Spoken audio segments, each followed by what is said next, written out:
Okay, it's 5 o'clock on Monday, April 20th, and we will call this regular city council meeting to order. I'd like to welcome everyone. If you'll please stand and join me in the pledge of allegiance. I pledge allegiance to the flag of the United States of America and to the republic for which it stands, one nation, under God, indivisible, with liberty and justice for all. Roll call, Deb. John. Here. Harlan. Carl. Here. Jessica. Here. Brad. Here. Kathy. Here. Entertain a motion to approve today's agenda. So. Second. Motion from Carl, second from Don. Any discussion? Roll call, Deb. John. Yes. Carl. Yes. Jessica. Yes. Brad. Yes. Kathy. Yes. Motion carried. Across the mayor's desk, I just want to thank Nick McHugh. He's our videographer. And Nick is a student with the Algona High School broadcasting class, and we appreciate everything that that class does, not only here at City Hall, but in the community as well. So thanks again, Nick. Council have anything that they would like to share? Okay, hearing none, we'll move to update from the city administrator. One item I want to draw everyone's attention to, and that is a community survey that we recently launched and is now open. So this is part of the city's comprehensive plan update. It's about a 10-minute survey that we're looking to get input from residents on their vision for the city over the next 5, 10, 20 years of development. So we've had a couple steering committee meetings, and then this is survey really the first round of public input associated with that. The survey itself takes about 10 to 15 minutes to complete and is available online through May 15th. There's a link and QR code, so we'll be pushing this out. It will be in the city newsletter. And then there's a English and a Spanish version, and there will be paper copies available by request, or you can pick them up at City Hall, the Chamber, or the library. So encouraging everyone to take 10 minutes of their day and provide their input and vision for the city. So that would be closed. Anything else? Okay, thank you. Agenda item number 7 is the citizens' opportunity to address the council with any item that's not on the agenda. Seeing no one present that would like to speak on that, we'll move to agenda item number 8, which is the consent agenda, and that includes approving the minutes from our special meeting that we had April 6th, as well as our regular city council meeting that day. Approve the bills to be paid this cycle. Approve a Class C liquor license for the Kossuth County Speedway, and approve the department reports and the minutes from the various boards and commissions that have met. Move to approve. Second. Motion from Brad, second from Jessica. Any discussion? Roll call, Deb. John. Yes. Carl. Yes. Jessica. Yes. Brad. Yes. Kathy. Yes. Motion carried. We'll move to agenda item number 9, public hearing. It's 5:04, and I will open this public hearing regarding the proposed 2026-27 city budget. All right.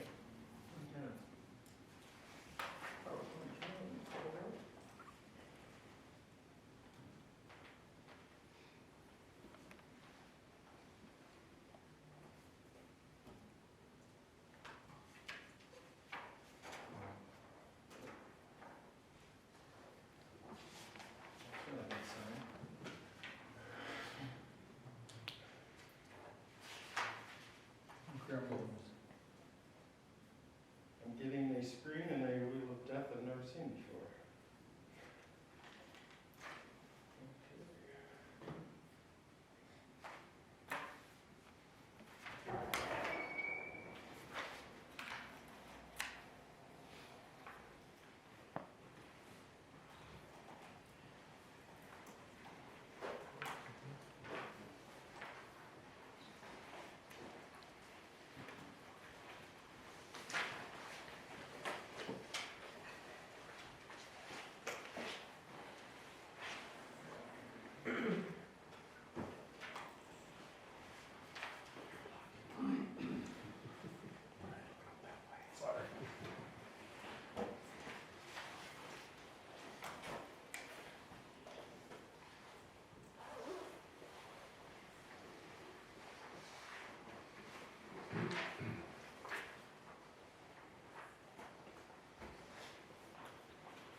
I've got a PowerPoint that just kind of gives the highlights of the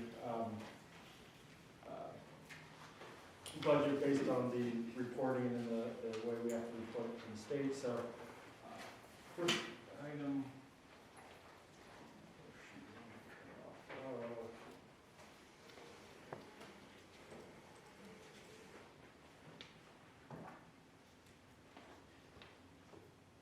Well, we'll see, we may have to change things if we,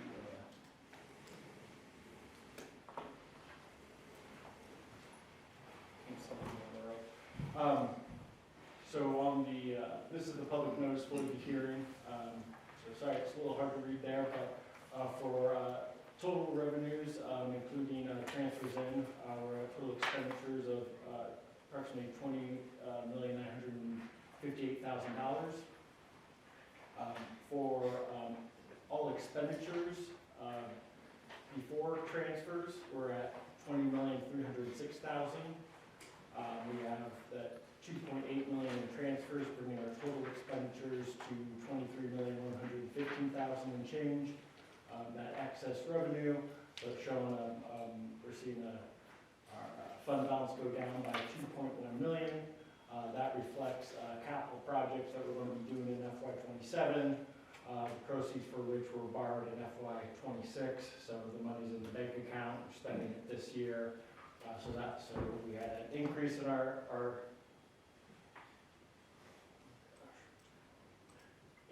funds last year, and then spending them down this year. So if you take out those capital projects, we're looking at our revenues and expenses lining up. On the property tax side of things, I won't go too far into this because we've already had a public hearing specifically on property tax levy, but we were proposing a levy rate of 16.74912. That is a decrease in the levy rate from the current level of a little over 17. That's to reflect the increase in taxable value. That pie chart on the right shows of the different tax levies that we assess of what those uses are for, which about half of it being for the general fund. Well, property taxes is what gets kind of the most in the conversation, but we look at our total revenues. They represent 23% of the city's just shy of $21 million in revenues, including transfers. So the other, this chart kind of shows a breakdown of that. This includes the sewer department, which is a business type fund. So you'll see some of those numbers also show up under charges for service on revenue or on business type activities on the expenditure side of things. And then the table or the chart on the left, that shows the revenues by source excluding other financing, which for an FY '27 is $4 million that we have budgeted and what we expect will draw down from the wastewater SRF loan. That's basically, this is our revenue sources excluding debt that will be coming this year, or proceeds from debt.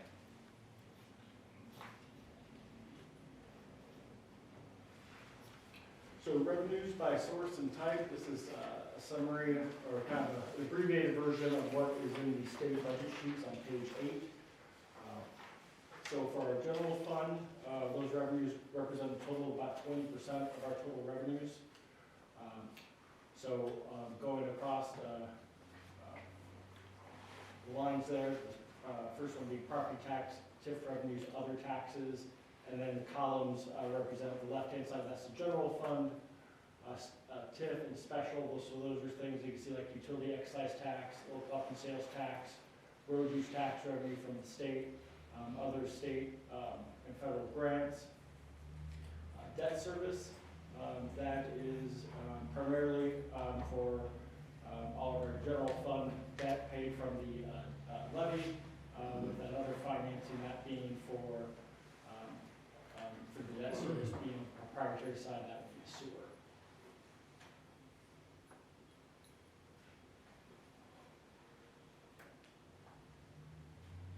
On On the expense side, this is just an overview of the state sheet showing our expenditures by function and type, broken down by public safety, public works,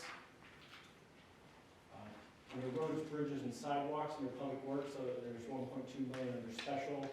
That represents, since the street department is funded out of road use tax operations primarily, that's why it falls under special, as opposed to general, which is paid for property taxes, and then culture and recreation, library, parks, rec, cemetery.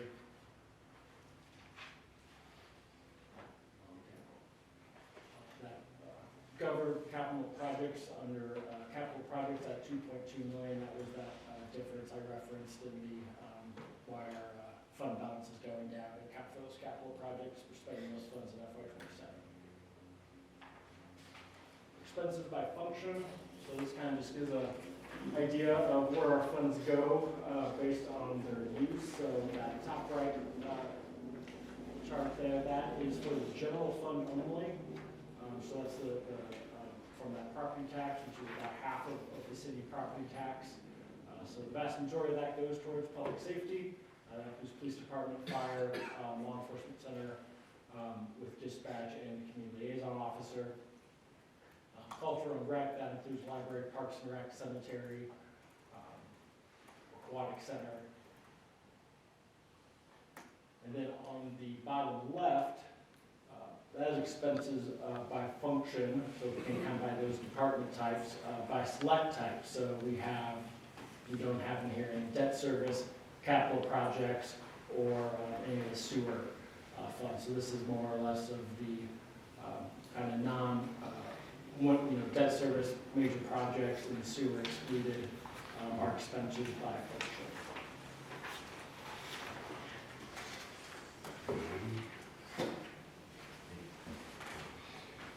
This shows a comparison of our FY27 and our FY26 property tax levies that we touched on briefly earlier. We are seeing that increase in revenue going up. It's primarily, like I said, can be attributed to the increase in the taxable value over time. This compares the taxable assessed value. And this just shows our current taxable value for FY27, which went up by just shy of 90%.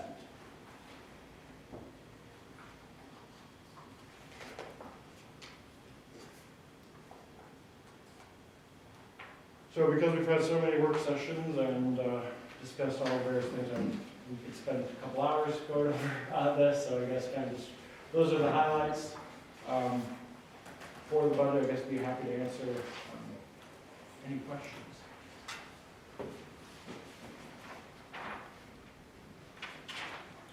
Council, have any questions? Anyone in the public that would like to speak about this? And Jacob, have you had any public comment concerning this? No, we haven't received any public comment. Okay. Well, it's 5:16 then, and I will close the public hearing on the proposed city budget.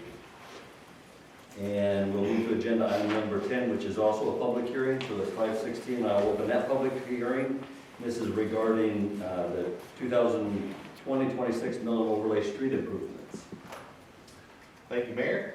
The 2026 Millen Overlay Street Improvements Project includes one block of Thorrington between Call and State, South Thorrington from McGregor down to Overmeyer down by the pool, and then 4 blocks of Woodworth Street.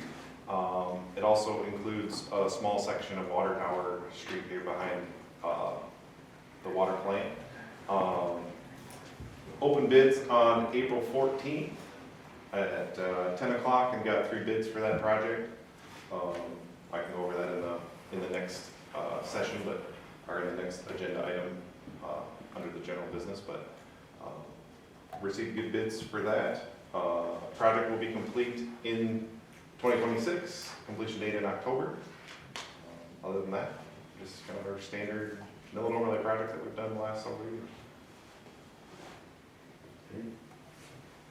Okay. happy to answer any questions.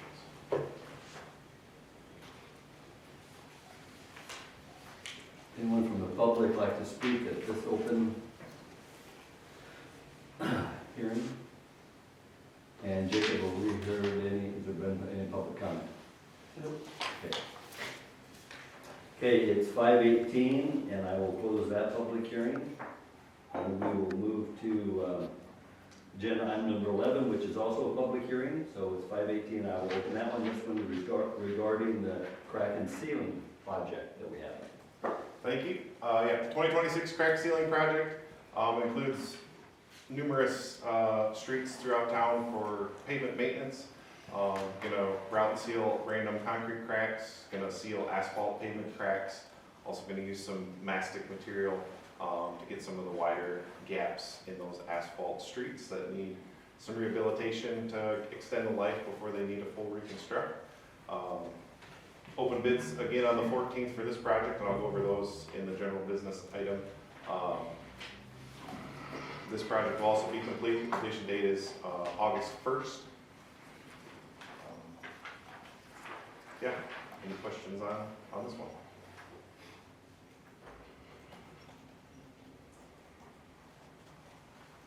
Any comment from the public? Any questions?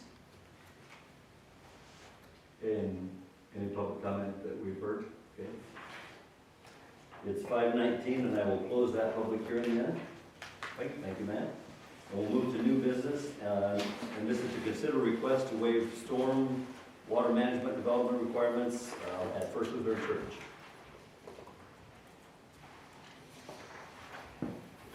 Someone like to- Come on up. Just a little bit of background. First Lutheran Church, located on East Part of Town, Putnam Street, they're looking at redoing their parking lot. With that reconstruction, anything over 10,000 square feet triggers the stormwater management ordinance. Given kind of the existing site conditions, that it's just a replacement of that parking lot. Talking with Mark as the contractor, they wanted to know if they could get a waiver for that. We're discussing kind of in-house and looking at it. As staff, our kind of general approach would be that it makes sense for a waiver in this type of circumstance, with it already being a developed neighborhood and it just being a replacement, with the caveat that, at kind of their discretion, approved by the city, that something be done just to improve from, slow down the water, direct it, just improve it a little bit from the existing, sheet flowing to that, but waiving the requirements for the engineering study, and the retention, just to improve the kind of just drainage, so. Mark, first project, what are you thinking? First off, we were a little surprised. I'm on P&Z, I've been there for, I don't know, too long, else to say, but quite a while. So I was a little surprised because we've been talking to the church for 3 or 4 months, and yet myself as a contractor and being on P&Z, I didn't know anything about this until I come in, and I guess Jake and some of the church members were told about it when they requested about curb and gutter. So my first question is, why does this fall under here? Because your purpose of your stormwater management plan, I mean, your first paragraph, the purpose is new development. This is not new development. So that threw me a curve right away. And as a public citizen, how would we even know about this? I'm a little confused. Now, if you go through read it, then it does use the word, repairs and maintenance and over 8 stalls and over 10,000 square feet, which I fully understand that. The whole purpose of your plan was just stated as new construction. So we looked at it after talking to Jacob and talking to Greer, and for many of you that know about it, there's not a lot of room. The whole parking lot right now just slopes to the street at a good percent, like about a 4% slope towards the street. Not a lot of room between the sidewalk and that. There is no curb and gutter along that parking lot now, and they're not proposing to put anything back in. They're just proposing to remove in place as is, not make any changes. So it'll be the same size? same size. By not adding curb and gutter, they're not redirecting any water. They're just letting it go. So there's about 4 foot of grass, 5 foot of grass, and there's a sidewalk, and then there's about, I remember, an 18 foot of grass. So there's not a lot of buffer, but if you drive down there now, there's also not a lot of erosion or a real problem. Now, that area of town is very flat, and the water getting the storm sewer and the condition of the city curb and gutter maybe leaves a little to be desired, but it's not the only place in town that has that problem. So, I know I want to differentiate between reconstruction versus new. You guys just had your conversation about seeding the other just a couple weeks ago, and you exempted them, over 60% of their stormwater. And I think I heard when I listened to the meeting, I heard that was more of a financial reasoning for it, because they clearly stated that they had enough room to put it all in, but it just become a burden. So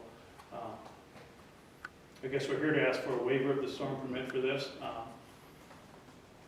But on the same picture, I'd like the city council or the city to kind of maybe relook at how that's worded and what triggers what. Because for these guys to go out and hire an engineer to come up with a storm plan plus the implementation of it, I don't know, what's a plan cost, Matt? Probably $3,000 to $5,000? Closer to 10, Closer 15. to 10, 15. Yeah. So I think it's asking a lot for somebody that's just in town, just kind of improving their own property. It's a good point you bring up, Mark. I think it might be good for us to review even just do a work session so we can learn about our stormwater management ordinance, because it's coming up more and more, and that's be a good opportunity to learn more about it and to visit some of those topics like that, see what kicks it in. And Yeah, no, you certainly do that, because when that ordinance passed, I think Harley was the only one on the council at that time, when you were a different mayor, so. No, we can certainly do that for the next one, I guess, to kind of that triggering point. So it's new construction or redevelopment, which, if you're patching, if you're overlaying, that would be redevelopment. It's when you're removing and basically you're reconstructing anything over 10,000 square feet of impervious. That's what triggers the need for a stormwater management plan. Whenever you write an ordinance, it's hard to capture every kind of scenario that might ever exist. So that's where you have kind of that means for, okay, what could we, how do we, and this is that process for, okay, on a practical level, at a site-specific project, does it make sense?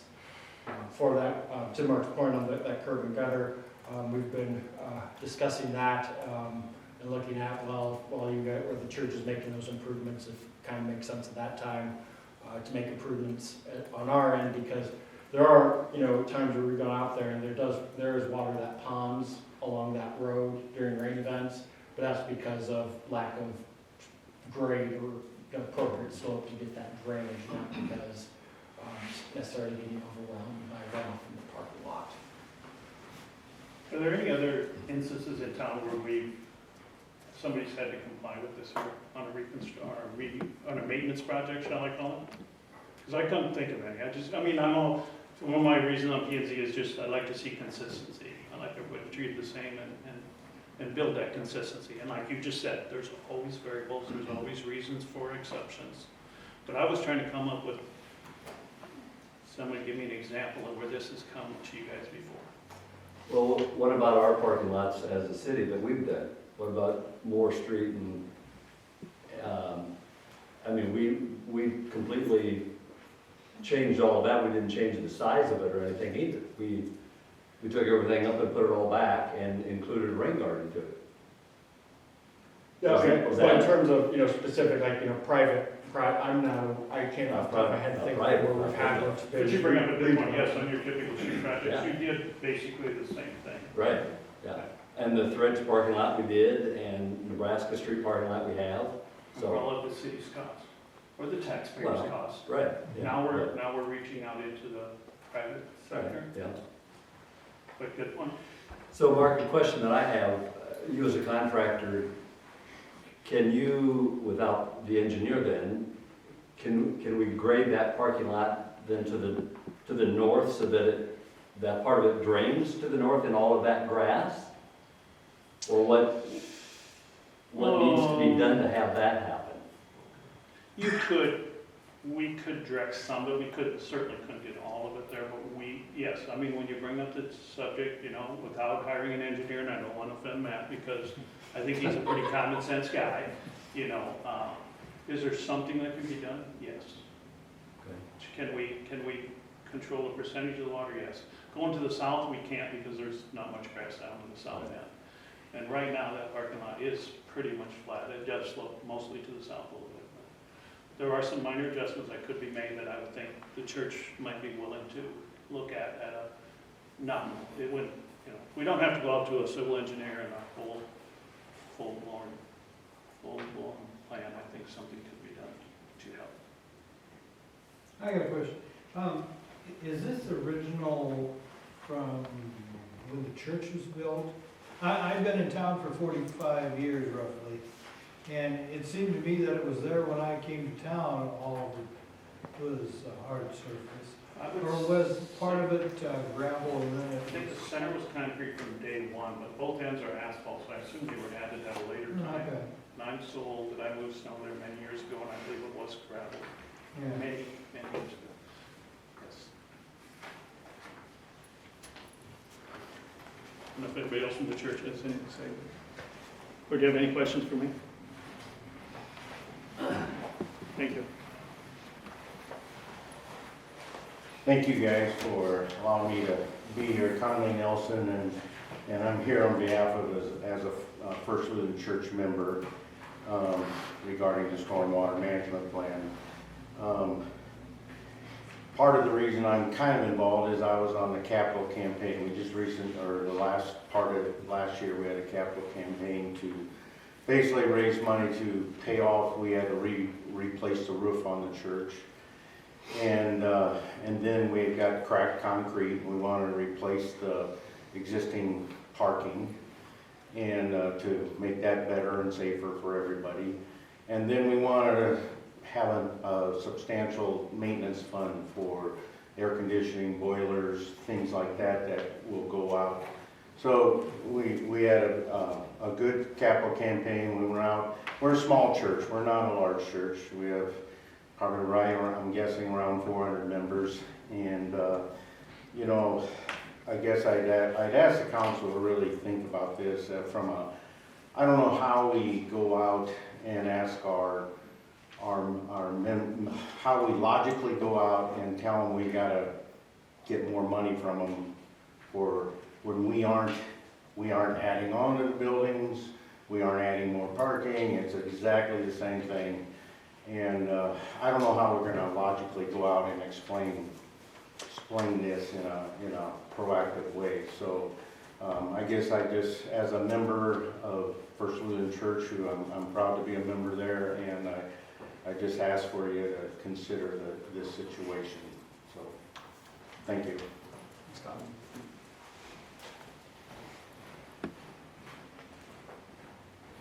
I'll make the motion to waive the stormwater management requirement. Second? We have a motion and a second to waive this. Is there any other discussion? Just to make sure we get a work session in the near future to talk more about it. Yeah, certainly. We're looking to have the one on the 4th at 4:30, to have rep from IMWCA attend, just kind of do an update, so we could do it before then, say like a 4:15 or 4 o'clock work session. But That'd be good. 4:15 would probably be Yeah. enough time, because I think they only have about 15-20 minutes, so we could have 20 minutes, half hour, we could address that, anything else works. Good. Any other discussion? Roll call then. Don, Yes. Carl, Yes. Jessica, Yes. Brad, Yes. Kathy. Yes. Motion carried. Thank you. Agenda item number 13, then this is a resolution awarding the contract pertaining to the sanitary sewer collection system. Hi, Kevin, are you still with us? Yes, we are here. There you go. Hi, Kevin. Good evening.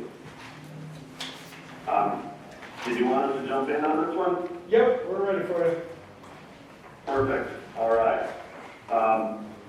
So as part of the city's comprehensive comprehensive I&I strategy for the sanitary sewer collection system. We've done quite a bit of work over the last several years. A lot of that has entailed smoke testing and manhole inspection to identify deficiencies for clear water getting into the sewer system.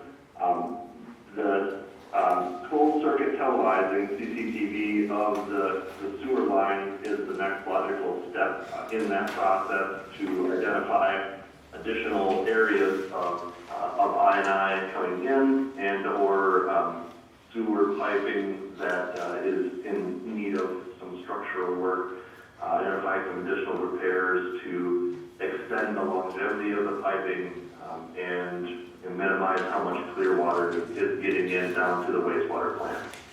So we put out a quotation here that was opened up last week to several different specialty contractors that do the CCTV work. Received 4 bids that came in. The low bid, or low quote, for that was Vidu Sewer, and their number was $136,199.25.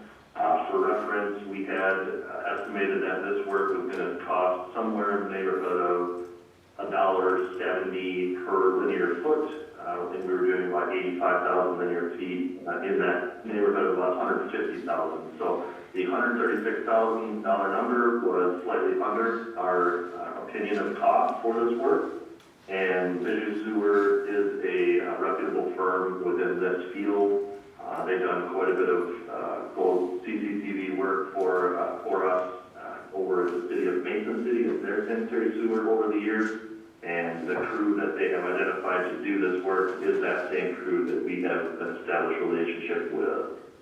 So we feel comfortable with both the dollar amount and the company involved, and then we recommend moving forward with this quote to do the work here in 2026. The planned time frame, we had put out 2 different schedules within the quotation. One to be finished by July 31st, the other one giving the contractor a little extra time, that would be due on October 2nd. The numbers that we got back from Vidu Sewer stated that they were comfortable with either date and they did not have any difference in price for either of them. They will both be at that $136,000 number. So our recommendation is to move forward with Vidu Sewer with the more aggressive completion date of July 31st, which we called alternate A for the quotes. Any questions for us? So this will cover pretty much that entire east section of the city that is.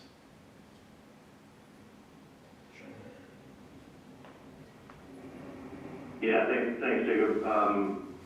I believe there's a map associated with the council packet that probably shows, or Jacob probably put up on the screen now, that shows the area that would be consisting of that 85,000 linear feet, primarily the east side of town. A lot of what we had called the red sector before, the Garrigan area, and then also down to in that South Main Street area where we've had some backups and issues over time. So we wanted to make sure we were concentrated on those areas with this next step of the I&I analysis.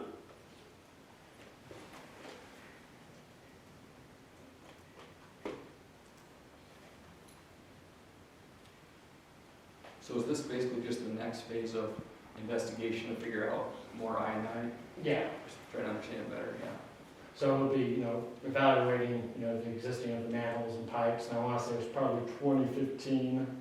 Kind of correct me if I'm wrong, or shortly before then, the last time we did like a full comprehensive or very extensive contracted out televising.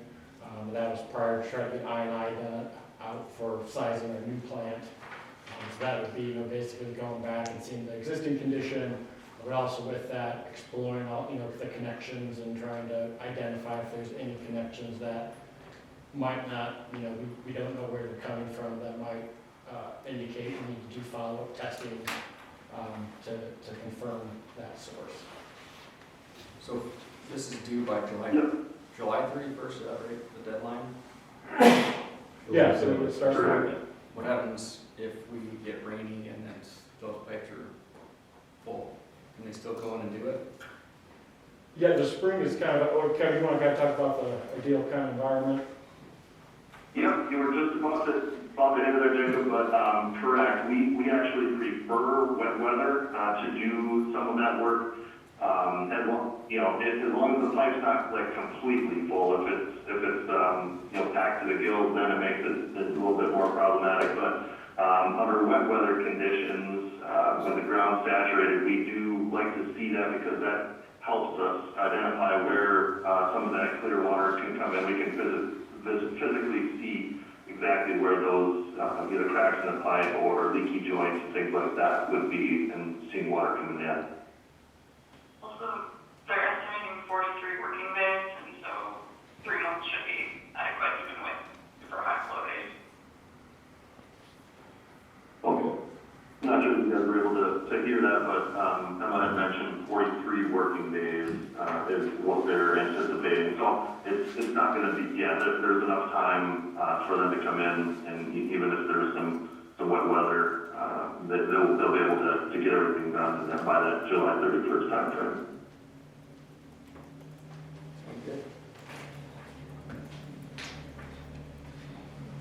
For the resolution, will be a motion, I'll just make that motion with the corrected price. I had an extra digit in there, $136,199.25. And ultimately, what will come out of this televising with WHKS will be reviewing the videos. We will be identifying where those repairs in the pipe should go, whether it needs to be relined or some point repairs.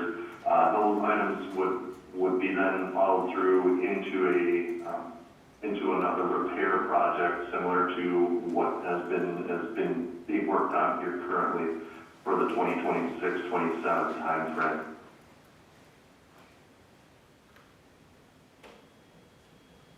And we'll just make kind of a technical note on process, since we have other projects tonight that we had to have public hearing for.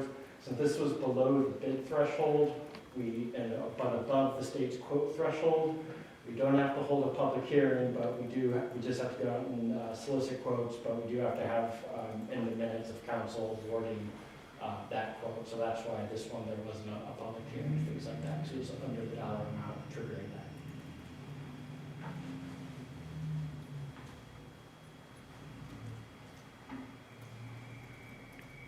Is there a motion then to award this contract?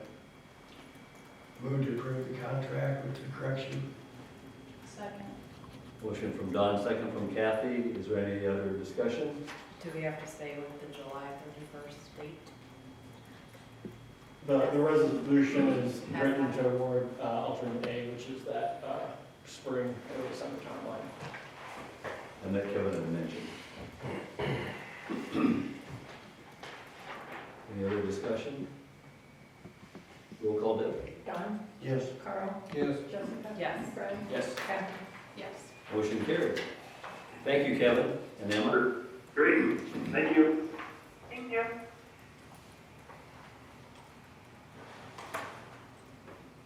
We'll move then to agenda item number 14, and this is a resolution that deals with the mill and overlay street improvements.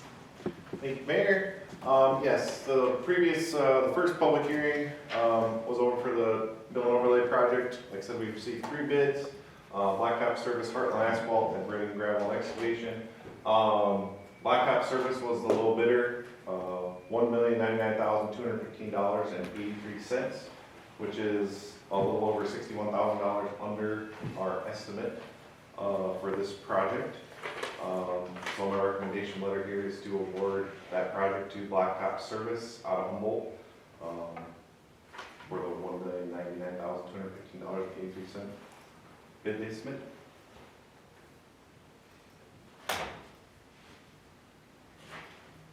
Move to approve resolution.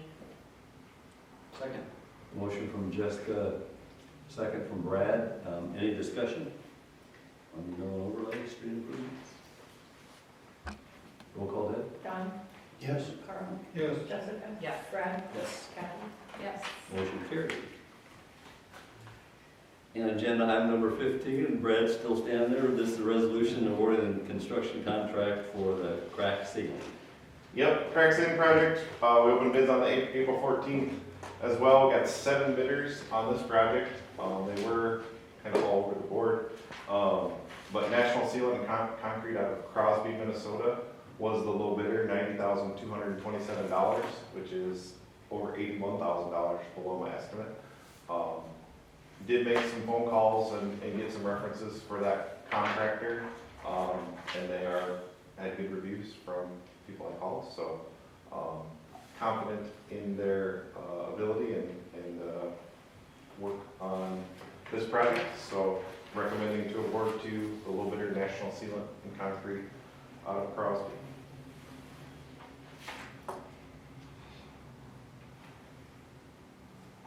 Move to approve resolution.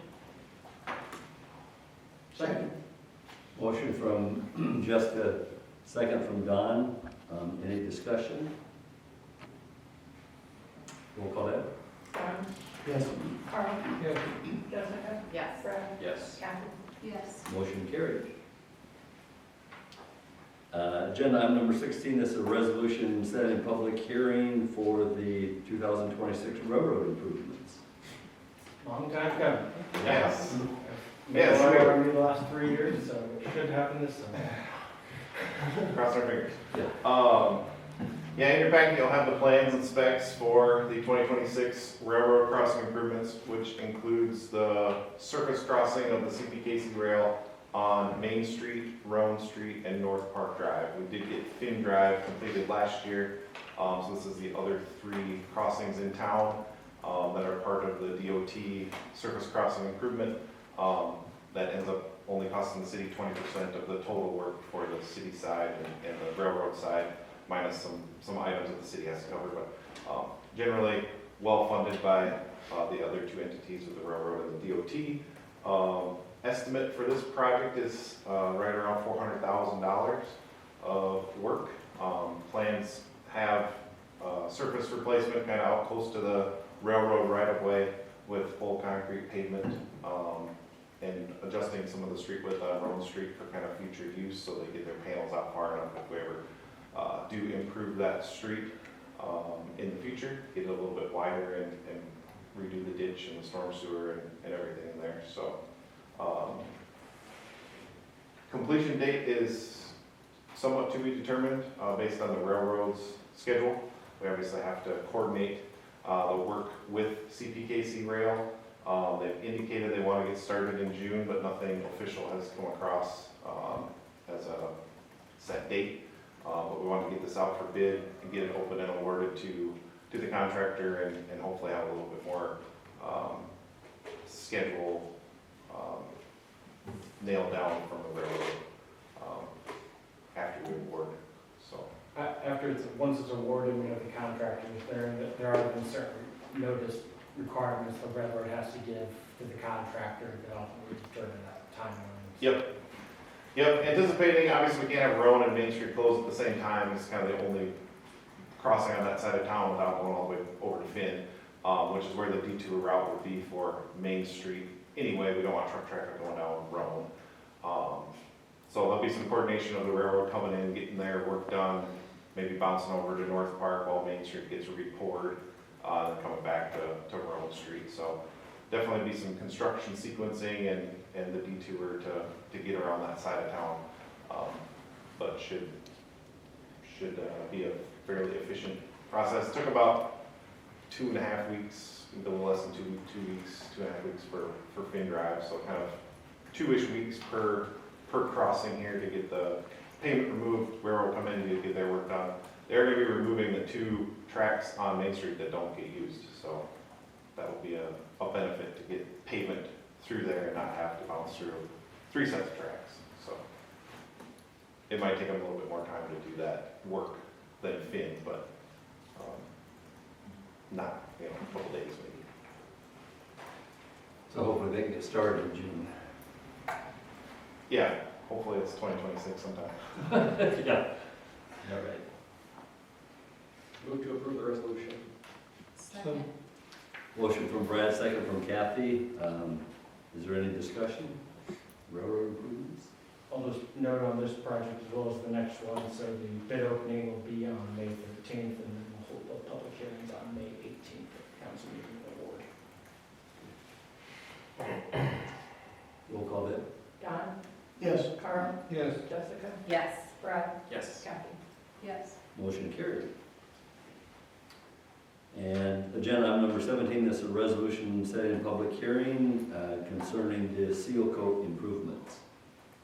Yeah, this project is going to be seal coating, other known as chip seal, where they'll spray the asphalt sealant on and then cover it up with rock and pack it in, kind of let traffic do the rest of the work to refresh the top layer of asphalt there. This will be on all of the mill and overlaid streets on the last 5 years of projects, and also include a couple other of the streets that we identified during the crack sealing inventory that need a little work to get some more pavement life out of them before we reconstruct. So Norwood Drive and Poplar and Spruce are also on the list that haven't had any work done recently, but the rest of the streets on this list will be the ones that are recently repaved with the mill and overlay projects since 2021.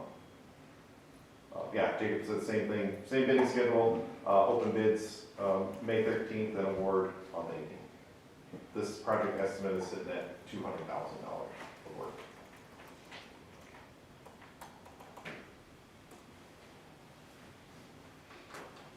Move to approve the resolution. Second. Motion from Kathy, second from Don. Any discussion? Matt, with this seal coating, Poplar Street comes to mind in particular because of so does that temporarily kind of smooth that street? Is it So- fill in those? No, crack sealing doesn't make the road smoother, I wouldn't say. Our seal coat project, our crack sealing project is gonna fix some of those wider gaps when you kind of drive down the road and kind of get Yep. So we're gonna use the mastic product in that bid item. Okay. It's kind of a denser sealant. It has some aggregate in it to withstand some of those larger cracks and some of the edges that are kind of rolled in those cracks. So that work is gonna get done before this project on Norwood Drive and on Spruce and Poplar, along with some, city patch areas, the really bad spots that we don't wanna use up all of our mastic quantity on. So get this crack seal project done and then seal coat these streets. It'll get some better pavement life. Norwood Drive, there's really only one kind of bad section through the curve. Starts out concrete and then it's a decent asphalt patch by Dollar Tree, Family Dollar, whatever it's called now. And then around the corner, it's kind of bad, and it gets better where it's been repaved in front of the business section there along Connecticut and St. that area. But just seal coat the whole thing and try and get some more life out of that street that doesn't see a ton of traffic. But it'll be nice to get Poplar Street patched up a little bit and crack sealed and get this seal coat done on it too. You bet. Good. Roll call then. Don? Yes. Carl? Yes. Jessica? Yes. Brad? Yes. Kathy? Yes. Motion carried. Thank you. Thanks, Matt. Agenda item number 18, this is a resolution pertaining to the airport. So this would be when, you call back in December when we approved our latest airport capital improvement plan. So we're in the process of the one we're rehab, and the next project after that is updating the fuel systems. So we have two fuel systems out there, the avgas and the jet fuel. These would be DOT grant dollars. After the rehab and this, that's kind of the end of the major upgrades, if you will.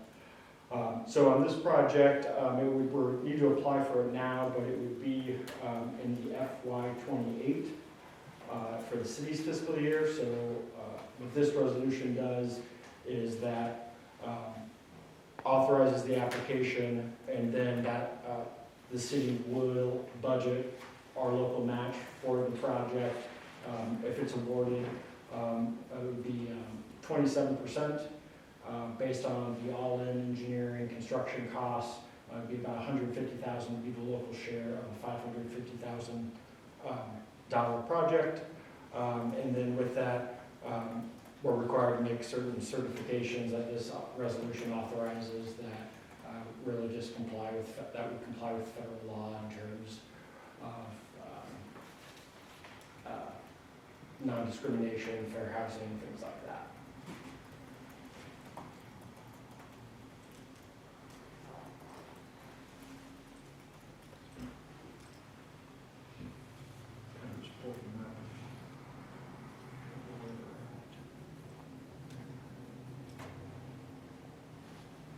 So that's the current condition, which, as you can see there, and the new systems would have, you know, these obviously are an area that you can't build them like this anymore, but they'd have full containment, spill areas with that.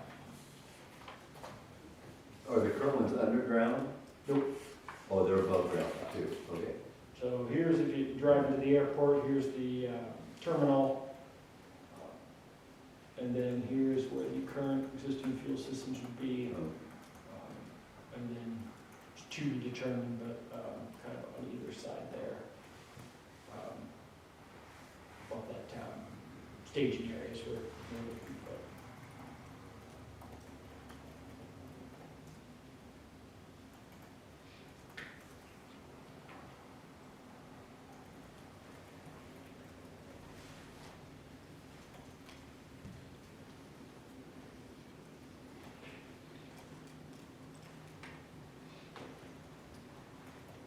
Okay, we have a motion then to authorize this resolution for the airport. Move to approve. Second. Motion from Don, second from Jessica.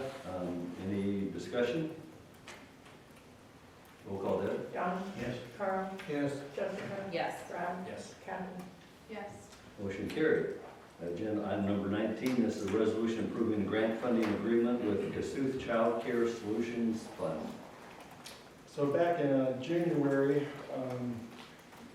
we had a presentation from Todd Avery and Joanne regarding the request for the city funding for the Child Care Solutions Fund. So at that time, council approved a motion to grant $25,000 towards that, to formalize that under the new guidelines from the Iowa state auditor. We have to have contracts with those nonprofits, so this resolution approves allocating $25,000 from local option sales tax to that fund, and then approves the contract and the reporting requirements for those funds.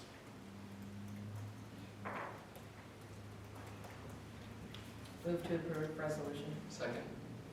Motion from Jessica, second from Brad. Any discussion? Roll call, Deb? John? Yes. Carl? Yes. Jessica? Yes. Brad? Yes. Kathy? Yes. Motion carried. Agenda item number 20, this is a resolution authorizing the release of a mortgage. We had a housing rehab RLF applicant who has paid off, or has paid off the mortgage, so this resolution acknowledges that and authorizes the city clerk and mayor to release the mortgage used to secure that loan. Move to approve. Second. Motion from Jessica, second from Don. Any discussion? Roll call, Deb? John? Yes. Carl? Yes. Jessica? Yes. Brad? Yes. Kathy? Yes. Motion carried. And thank you for that repayment. Agenda item number 21 is a resolution pertaining to selling tobacco products to underage persons. Paul? The police will occasionally do, what would you call it, Bo? It's called tobacco stings. Thank you, okay. And so there was a situation where they did run out at Classic Stop. And when that happens, the employee that does it is given a citation by the police officer, and then after that occurs, then the owner of the place also pays a $300 mandatory civil penalty. And because we do it within the city, and the city does the enforcement, we get the $300.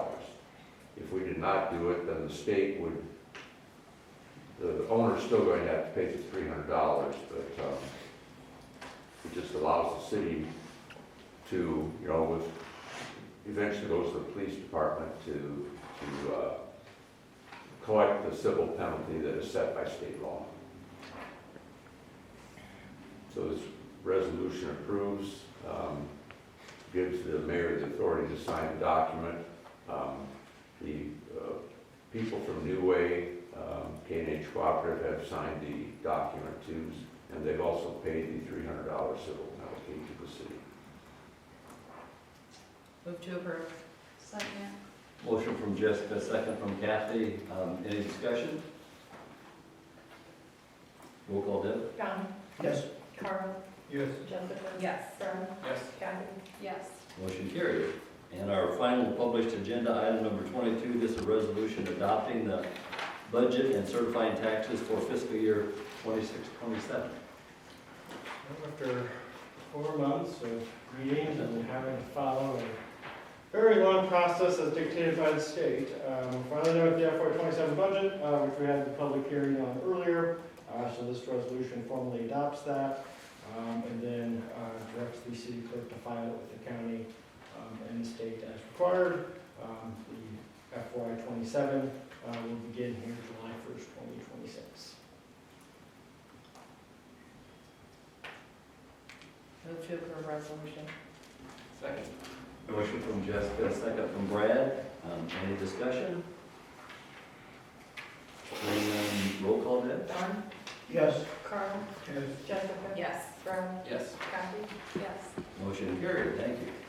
It is 5:59, and I would entertain a motion to adjourn today's meeting. So moved. Second. We have a motion and a second, the meeting's adjourned. Thank you, everyone.